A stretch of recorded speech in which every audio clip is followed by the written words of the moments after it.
There is a moment before every story like this. A moment where nothing feels wrong yet. You are doing your job, staying somewhere unfamiliar, driving empty streets at night, and someone sees you. They do not rush. They do not explain themselves. They act like this meeting was expected. These are not stories about monsters. They are about ordinary nights and the people who were already waiting in them.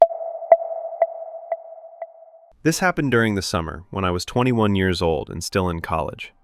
It was the first summer break where I decided not to go back home and live with my parents. Instead, I stayed in the same state, close to campus. A friend of mine, Ethan, had a small house near the university and offered me a spare room for almost nothing. It made sense financially, and I did not think twice about it. At the time, my work situation was unstable. My class schedule kept changing, so I bounced between short-term jobs. A few months earlier, I had started house-sitting, and surprisingly, it worked well for me. There were online platforms where homeowners looked for someone to stay in their place while they were gone. Most of the houses were large, expensive, and well-maintained.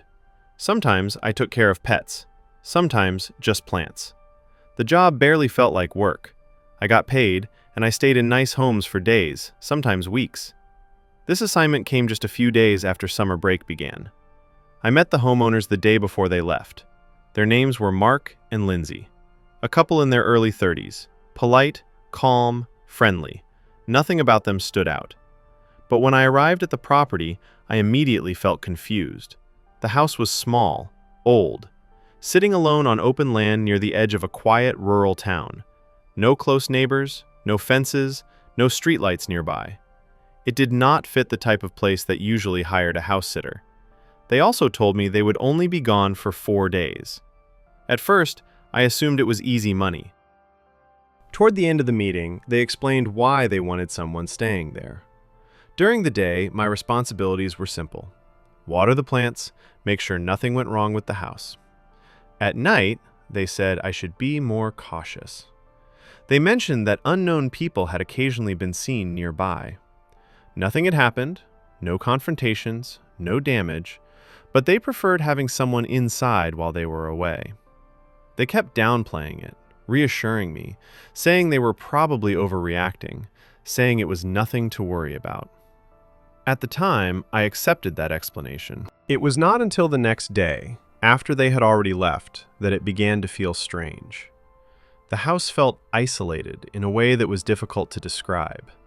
Not abandoned, not forgotten, just distant enough that help would never arrive quickly. Outside, the land stretched endlessly, tall grass, a tree line far in the distance. At night, it nearly disappeared. What unsettled me most was the silence. There were no cars, no voices, no wind strong enough to carry sound. Because of that, every creak inside the house felt amplified. The floors, the walls, even my own movement. That first night, I seriously considered leaving. It felt like something had been left out of the explanation, like I did not fully understand what kind of place this was. But nothing happened. The night passed quietly, and I told myself I had overreacted. The next morning, I made breakfast, cleaned up, and sat on the porch for a while. Mark and Lindsay texted to check in. I told them everything was fine. During the day, it actually felt peaceful. The grass moved slowly in the wind. Birds passed overhead. It was a kind of quiet I never experienced living near campus. When the sun went down, I went inside, turned on the television, and tried to relax. Later that evening, I stood up from the couch to stretch. I walked to the window and casually pulled the curtain aside to look into the field behind the house. That is when I saw someone standing out there. He was far away, completely still, facing the house. At first, I felt confused more than afraid. I watched him for several seconds. He did not move. He did not wave. He did not walk closer. He was just there. After a moment, discomfort settled in, and I closed the curtain. I immediately thought about what the owners had mentioned. This had to be what they meant. After a short pause, I looked again. He was not alone. There were more figures in the field, 3, maybe 4. It was difficult to tell where people ended and shadows began. The tall grass made everything indistinct. What bothered me was not their presence, but their stillness. They were not curious. They were not wandering.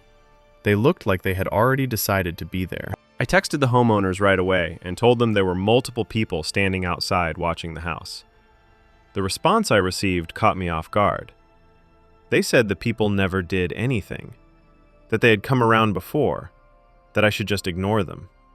They added that if I was truly uncomfortable, I could contact the police. But the way they said it felt more like permission than encouragement. I hesitated. It was their property. I had never called emergency services before. And part of me kept thinking that if this was genuinely dangerous, they would not sound so calm. Looking back, I think that calmness was the most unsettling part. I trusted them. When I checked the window again, the field was empty. No figures, no movement. Still, I stayed alert for hours, checking windows, listening. It was well past midnight. I did not feel in immediate danger, but I did not feel safe either. Sleep felt impossible. I stood up to get a glass of water, just to stay occupied. As I stepped into the hallway, I heard a sound above me, a slow, heavy creak. My body reacted before my thoughts did. My shoulders tightened. My breathing changed. Then I remembered. There was no second floor. Heavy footsteps moved across the roof and stopped directly above the front door. Then came the knock. I froze, staring down the hallway. The knocking came again. I began backing away toward the bedroom when my phone started ringing. It was Mark. I hesitated before answering. His voice was calm, flat. He said everything was okay and told me I needed to leave the house immediately. I told him the people were outside, at the door. There was a brief pause. Then he repeated himself. He said they would not hurt me and that I needed to walk out and leave. That was when I realized he already knew. The knocking grew louder, more impatient. I could hear movement in the grass around the house. I understood that waiting was no longer an option. I walked to the front door. As I reached it, the knocking stopped. I opened the door. 2 older men stood there. Their faces were blank, expressionless. They did not speak. I stepped past them, shaking, and walked to my car. They watched silently as I drove away. Once I was far enough, I tried calling the homeowners back. The call did not go through. I had been blocked. I never called the police. I hesitated too long, convincing myself it was not my place, that the owners did not want outside involvement. It has been many years since that night. What still bothers me is not who those people were. It is how easily I accepted being told to leave my safety behind, and how normal it all felt in the moment. I was working for the city at the time, doing general contract work, the kind of job where you fill in wherever you are needed, fixing things, maintaining roads, helping keep the town running. During the winter months, that mostly meant snow removal. I spent long nights behind the wheel of a plow truck, clearing streets after storms. When the snow slowed down, I spread salt or went back over areas that had been missed earlier. It was repetitive work, but I did not mind it. In fact, I preferred working nights. I always volunteered for overnight shifts during the winter. The streets were empty, fewer drivers, less pressure, just darkness, falling snow, and the steady hum of the engine. That night, I arrived at the city depot shortly before 10 in the evening. A major winter storm had already settled in hours earlier. Snow was coming down hard and showed no sign of stopping. I checked my route assignment, grabbed my keys, and climbed into the truck. Visibility was poor almost immediately. Roads that had been cleared earlier were already disappearing again under fresh snow. Streetlights blurred into soft halos, and the sound of the storm muted everything else. Still, the roads were empty. My route took me about 25 minutes southeast of the depot. I had worked this section for years. It was one of the oldest residential areas in town. The houses out there sat far apart. Some were newly rebuilt. Others looked like they had been standing for decades. People did not move there for convenience. They moved there for space. The roads were narrow, barely more than a lane and a half wide. In daylight, it required patience. At night, it demanded focus. I spent nearly 2 hours working the outer streets, looping through familiar turns and long stretches of road. When I finally pushed deeper into the neighborhood, I glanced at the clock. It was just after 1 in the morning. That was when I had to brake hard. A car emerged through the snowfall directly ahead of me. I did not see it until it was dangerously close. It was an older sedan, dark red, sitting dead center in the road. There was no room to pass. I waited for movement, hazard lights, anything. Nothing happened. I assumed the driver was stuck. I parked the truck and stepped out into the snow. The wind cut through my jacket as I walked toward the car. Before I reached it, the driver's door opened and a man stepped out. I started to speak, but stopped. Something about him immediately set off alarms in my head. He looked worn down in a way that went beyond exhaustion. His body was thin, almost fragile. His clothes hung loosely on him. His hair was unkempt. His face looked hollow. But his eyes were wide open, not confused, not scared. Alert. Too alert. I changed my approach and asked if he was all right. He muttered something I could not hear over the storm. I asked him to repeat himself. He looked straight at me and said one word. Leave. I told him I was just checking on him. He raised his voice this time. Leave. The tone was sharp, final. I backed away. By the time I reached my truck, he was already driving off into the snow. I sat there longer than I needed to. Something was wrong. I felt it clearly. I considered calling the police, but I did not have a plate number, and I convinced myself it would not help. I told myself not to overthink it. I kept working. For the next 30 minutes, I did not see another vehicle. Tire tracks were scarce. Most people had clearly stayed inside to wait out the storm. I settled back into routine. Push snow, check mirrors, repeat. Then I had to stop again. The same red car was ahead of me. This time, it was parked near a stretch of road with only one house nearby. I waited. Nothing. I tapped the horn. Still nothing. That was when I contacted emergency dispatch. I explained what I was seeing and stepped out to get the license plate, which was buried under snow. As I reached the car, I noticed something that made my stomach tighten. The vehicle was empty. No one inside. I updated the dispatcher, and almost immediately I heard a sound cut through the wind. A scream. It came from the house. I stood still for a moment, hoping I was mistaken. Then I heard it again. The front door was wide open. Everything clicked into place at once. I told the dispatcher what I was hearing and moved toward the house. They instructed me to stay in the truck and wait for officers. I ignored them. Inside, the house was mostly dark. A single hallway light glowed upstairs. A woman was screaming for help. The sound was broken by heavy impacts against a closed bedroom door. I ran up the stairs. The man from earlier was there. He was slamming his body into the door, kicking it, throwing everything he had at it. He did not look at me. He did not acknowledge my presence. I pulled him away from the door. That was when he fought back. During the struggle, I noticed a knife lying on the floor at the far end of the hallway. He must have dropped it while trying to reach for it. Seeing it made my chest tighten. After several minutes, he lost strength. When officers arrived, they took him into custody. Later, I learned the house belonged to his former wife. He had lived there years earlier. That was all I was told. What stays with me is not the violence. It is the first encounter.